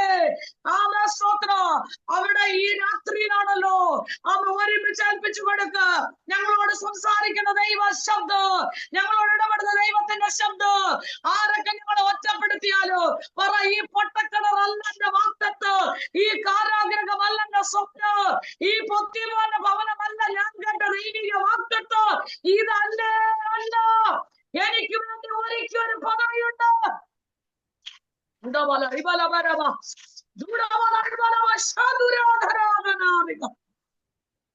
സ്നേഹവാനായ ദൈവമേ, സ്വർഗ്ഗീയ നല്ല കർത്താവേ, തന്റെ ജനത്തെ ദൈവകരങ്ങളിൽ ഏൽപ്പിക്കുന്നു. ആരോടും തുറന്നു പറയാൻ കഴിയാതെ തകർക്കപ്പെട്ട് വേദനപ്പെട്ട് നിരാശയോടായിരിക്കുന്ന തന്റെ ജനത്തിന് വേണ്ടി സ്വർഗം ഇറങ്ങി വരണം. ഇന്ന് ഈ മീറ്റിംഗിൽ പങ്കെടുത്ത ഞങ്ങളുടെ എല്ലാ വാത്സല്യ സഹോദരങ്ങൾക്കും, ഈ 27 പേർക്ക് ഞാൻ കർത്താവിന്റെ കരങ്ങളിലേക്ക് ഏൽപ്പിക്കുക. അപ്പാ, നീ ഞങ്ങളെ സ്നേഹിക്കുന്ന സ്നേഹം എത്ര വലുതാ. ഞങ്ങൾക്ക് മനുഷ്യരോടൊന്നും തുറന്നു പറയാൻ പറ്റില്ല, പക്ഷെ ദൈവത്തിന്റെ സ്നേഹം ഞങ്ങളുടെ മേൽ വെളിപ്പെടണമേ. കർത്താവേ, സ്തോത്രപ്പാ. അങ്ങയുടെ വരവിനായി ഞങ്ങളെ ഒരുക്കണമേ. പ്രത്യാശയോടെ നിർത്തണം. മഹത്വം വെളിപ്പെടും. പ്രാർത്ഥന കേട്ടതിനായ സ്തോത്രം. യേശു ക്രിസ്തുവിൻ നാമത്തിൽ തന്നെ ആമേൻ. സ്തോത്രപ്പാ, സ്തോത്രം. ആമേ സ്തോത്രം. ഈ വചനങ്ങളാ കർത്താവ് നമ്മെ സഹായിക്കട്ടെ. എന്നെ ആമേ സ്തോത്രം ക്ഷണിച്ച പ്രിയ അന്നമാൻജോടും അനീഷ് പാസ്റ്ററോടും ഈ മീറ്റിംഗിൽ പങ്കെടുത്ത എല്ലാവരോടും നന്ദി പറയുന്നു. ആമേ വീണ്ടും നമുക്ക് പ്രാർത്ഥനയിൽ ഓർക്കാം. God bless you Maranatha. Price the Lord. Praise the Lord, praise the Lord. പ്രിയമുള്ളവരെ, ഞാൻ 1-2 വാചകങ്ങൾ പറഞ്ഞതിന് ശേഷം വിൽസൺ മുംബൈ പ്രാർത്ഥിക്കണമേ എന്ന് സ്നേഹത്തോടെ ഓർപ്പിക്കുന്നു. പ്രിയമുള്ളവരെ, എത്ര ശക്തമായിട്ടുള്ള ദൈവവചനമാണ് നമ്മൾ കേട്ടുകൊണ്ടിരുന്നത്, എത്ര ശക്തമായിട്ടുള്ളൊരു സാക്ഷ്യമാണ് കേട്ടുകൊണ്ടിരുന്നത്. ആ ദൈവ ശബ്ദം കേൾക്കുവാനായിട്ട് നമുക്ക് കഴിയും. ദൈവ സാന്നിധ്യത്തിൽ നാം ജീവിക്കുന്നെങ്കിൽ മാത്രമേ നമുക്ക് ദൈവശബ്ദം കേൾക്കുവാനായിട്ട് കഴിയത്തുള്ളൂ. കർത്താവിൻ്റെ ദാസി ആ 18 വയസ്സുള്ളപ്പോൾ എടുത്ത ആ തീരുമാനം നമുക്കറിയാം. 10, 17, 18, 20, 25 വയസ്സുള്ള ആ പെൺകുട്ടികൾ വിവാഹം കഴിക്കുമ്പോൾ എന്താണ് അവർക്ക് ഏറ്റവും വലിയ സ്വപ്നങ്ങളാണ്. എൻ്റെ ഭർത്താവ് രാജകുമാരനെ പോലെ ഇരിക്കണം, അല്ലെങ്കിൽ നമുക്കറിയാം നമ്മളെല്ലാം ആ പ്രായം കടന്നു വന്നവരാണ്, നമ്മുടെ സ്വപ്നങ്ങൾ. എന്നാൽ ദൈവത്തിൽ നിന്നും വ്യക്തമായിട്ട് ആ ശബ്ദം കേട്ടതുകൊണ്ടാണ് കർത്താവിൻ്റെ ദാസിക്ക് ആ തീരുമാനത്തിൽ ഉറച്ചു നിൽക്കാൻ കഴിഞ്ഞത്. ഒരു സമൂഹം മുഴുവൻ, ഒരു കുടുംബം മുഴുവൻ, 18 വയസ്സുള്ള ഒരു പെൺകുട്ടിയെ ഒരു കുടുംബം മുഴുവൻ പറഞ്ഞാൽ നമുക്കൊരിക്കലും നിലനിൽക്കാൻ കഴിയില്ല. ഇപ്പോഴാണെങ്കിൽ തന്നെ 2-3 പേര് അഭിപ്രായം പറയുമ്പോഴത്തേക്ക് നമ്മുടെ തീരുമാനമൊക്കെ മാറും, അല്ലെ നമുക്ക് സംശയം വരും. എന്നാൽ ദൈവത്തിൽ നിന്നും ആ ശബ്ദം വളരെ വ്യക്തമായി കേട്ടത് കൊണ്ട് ഇത് ദൈവശബ്ദമാണ് എന്ന വളരെ ആഴമായിട്ടുള്ള വ്യക്തത ഉള്ളത് കൊണ്ടാണ് കർത്താവിൻ്റെ ദാസിക്ക് ആ തീരുമാനത്തിൽ ഉറച്ചു നിൽക്കുന്നതിനും ആ തീരുമാനം തൻ്റെ ജീവിതത്തിന് ഒരു വലിയ അനുഗ്രഹമായി തീരുന്നതിനും ഇടയായി തീർന്ന. പ്രിയമുള്ളവരെ, കർത്താവിൻ്റെ ശബ്ദത്തിൽ കേട്ട് നമ്മൾ പോയാൽ ആ ലോകം മുഴുവൻ നമ്മളെ പരിഹസിക്കും, അല്ലെങ്കിൽ ഇത് തെറ്റാണെന്ന് നമുക്ക് തോന്നും. പക്ഷേ യഥാർത്ഥമായിട്ടുള്ള ദൈവശബ്ദമാണെങ്കിൽ നമുക്ക് ഇന്ന് നമ്മൾ കേട്ടതുപോലെ നന്മയ്ക്കായി കൂടി അത് വ്യാപരിക്കും. ദൈവം നൽകിയ ഒരു സ്വപ്നമാണെങ്കിൽ ആ സ്വപ്നം നമ്മൾ കാത്തു സൂക്ഷിക്കണം. എന്തെല്ലാം വില കൊടുക്കേണ്ടി വന്നാലും യോസഫിന് ലഭിച്ചതായ ആ സ്വപ്നം, പലപ്പോഴും ആ സ്വപ്നം അസാധ്യമാണെന്ന് തോന്നി. താൻ പോകുന്നതായിട്ടുള്ള സാധനം 10-25 വർഷം ജയിലിൽ കിടന്നപ്പോൾ ആ സ്വപ്നം എന്തിയെ, ഈ സ്വപ്നം ഒന്നും ഇത് നടക്കാൻ പോകുന്നില്ല എന്ന് ചിന്തിക്കാനുള്ള എല്ലാ സാധ്യതയും ഉണ്ടായിരുന്നു. എന്നാൽ ആ സ്വപ്നത്തെ കാത്തു സൂക്ഷിച്ച് ആ സ്വപ്നം ഒരു യാഥാർത്ഥ്യമായി, അതും ഒരു മനുഷ്യൻ്റെയും മനസ്സിൽ തോന്നാത്ത രീതിയിൽ എത്ര ശക്തമായിട്ടുള്ള ഒരു വലിയ യാഥാർത്ഥ്യമായി തീർന്നു എന്ന് നമ്മൾ കേട്ടല്ലോ. പ്രിയമുള്ളവരെ, ഇന്ന് നാം പോകുന്നതായിട്ടുള്ള സാഹചര്യങ്ങൾ ഒരുപക്ഷെ വളരെ വേദനിപ്പിക്കുന്ന സാഹചര്യങ്ങളൊക്കെ ആയിരിക്കും. എന്നാൽ ആ സാഹചര്യങ്ങളെ നമ്മുടെ ഉള്ളിൽ ദൈവം നൽകിയ ഒരു സ്വപ്നമുണ്ടെങ്കിൽ ആ സാഹചര്യങ്ങളെയൊക്കെ അതിജീവിച്ച് ഒരു പൊൻപുലരിയിലേക്ക് എത്തുന്നതിന് നമുക്ക് സാധിക്കും. കർത്താവിൻ്റെ ദാസിയുടെ ആ സാക്ഷ്യം അതാണല്ലോ വെളിവാക്കുന്നത്. താൻ കടന്നു വന്നതായിട്ടുള്ള ആ സാഹചര്യങ്ങളെയൊക്കെ കുറിച്ച് ചിന്തിച്ചപ്പോൾ തന്നെ കണ്ണുനീരൊപ്പുന്നത് നമ്മൾ കണ്ടു. എത്ര ദുഃഖകരമായിട്ടുള്ള, അല്ലെങ്കിൽ വളരെ ആരും ആഗ്രഹിക്കാത്തതായിട്ടുള്ള സാഹചര്യങ്ങൾ കൂടെയൊക്കെ വന്നെങ്കിലും കർത്താവ് ആ ശുഭ തുറമുഖത്തേക്ക്, അല്ലെങ്കിൽ ആ ആഗ്രഹിച്ചതായ ആ സ്വപ്ന സാക്ഷാത്കാരത്തിലേക്ക് കർത്താവ് നടത്തിയല്ലോ. പ്രിയമുള്ളവരെ, ഇന്ന് വേദനയിലൂടെ പോകുന്ന ആരെങ്കിലും കേൾക്കുന്നുണ്ടെങ്കിൽ, അല്ലെങ്കിൽ നിരാശയുടെ സാഹചര്യങ്ങളിൽ ഇരിക്കുന്ന ആരെങ്കിലും ഇത് കേൾക്കുന്നുണ്ടെങ്കിൽ അവർക്കുള്ളൊരു സാക്ഷ്യമാണ്. ഈ സാക്ഷ്യത്തിന് മുമ്പാകെ, ഈ വചനത്തിന് മുമ്പാകെ നമ്മെ തന്നെ നമുക്ക് സമർപ്പിക്കാം. കർത്താവിൻ്റെ ആ ഹിതപ്രകാരമാണ് നാം ജീവിക്കുന്നതെങ്കിൽ, ദൈവം നൽകിയ ആ സ്വപ്നത്തിൻ്റെ വെളിച്ചത്തിലാണ് നാം ജീവിക്കുന്നതെങ്കിൽ സകലതും നന്മയ്ക്കായി കൂടി വ്യാപരിപ്പിക്കുന്നവനായ ഒരു ദൈവമുണ്ട്. ആ ഒരു വിശ്വാസമുള്ളവരായി, ആ പ്രതീക്ഷയോടുകൂടെ ശക്തമായി നമുക്ക് ജീവിക്കാൻ കർത്താവിൻ്റെ ദാസി എത്ര അനുഗ്രഹിക്കപ്പെട്ട ഒരു സാക്ഷ്യവും വചനവുമാണ് പറഞ്ഞത്. പ്രിയമുള്ളവരെ, അത് ഒരു വലിയൊരു സാക്ഷ്യമാണല്ലോ. തൻ്റെ ദാസിയുടെ ആ ജീവിതം തന്നെ ഒരു വലിയ സാക്ഷ്യമാണ്. എത്ര അനുഗ്രഹിക്കപ്പെട്ട സാക്ഷ്യമാണ്. നമുക്കെല്ലാവർക്കും അതൊരു ധൈര്യത്തിനും പ്രചോദനത്തിനും ഒക്കെ മുഖാന്തരമാണ്. ഈ സാക്ഷ്യം ഇനിയും കേൾക്കുന്ന, ഈ വീഡിയോ ഇനിയും കാണുന്ന എല്ലാവർക്കും അത് അനുഗ്രഹമായി തീരട്ടെ. ജീവിതത്തിൻ്റെ പ്രതിസന്ധികളെ അഭിമുഖീകരിക്കുന്നവർക്ക് അതൊരു പ്രചോദനമായി തീരട്ടെ. കർത്താവിൻ്റെ നൽകിയ ആ സ്വപ്നങ്ങളെ കാത്തു സൂക്ഷിക്കുന്നതിന് അതൊരു ശക്തിയായി തീരട്ടെ എന്ന് ഞാൻ പ്രാർത്ഥിക്കുന്നു, ആശംസിക്കുന്നു. കർത്താവിൻ്റെ ദാസിയെ ഈ ദിവസങ്ങളിൽ അനേകരെ കർത്താവിലേക്ക് നയിക്കുന്നതിന് അവരെ കുടുംബമായിട്ട് തുടർന്ന് ഉപയോഗിക്കട്ടെ എന്ന് പ്രാർത്ഥിക്കുന്നു, ആശംസിക്കുന്നു. ഷിക്കാഗോ പ്രയർ ലൈനിൻ്റെ പേരിലുള്ള സ്നേഹം, സന്തോഷം പ്രകാശിപ്പിക്കുന്നു. Thank U.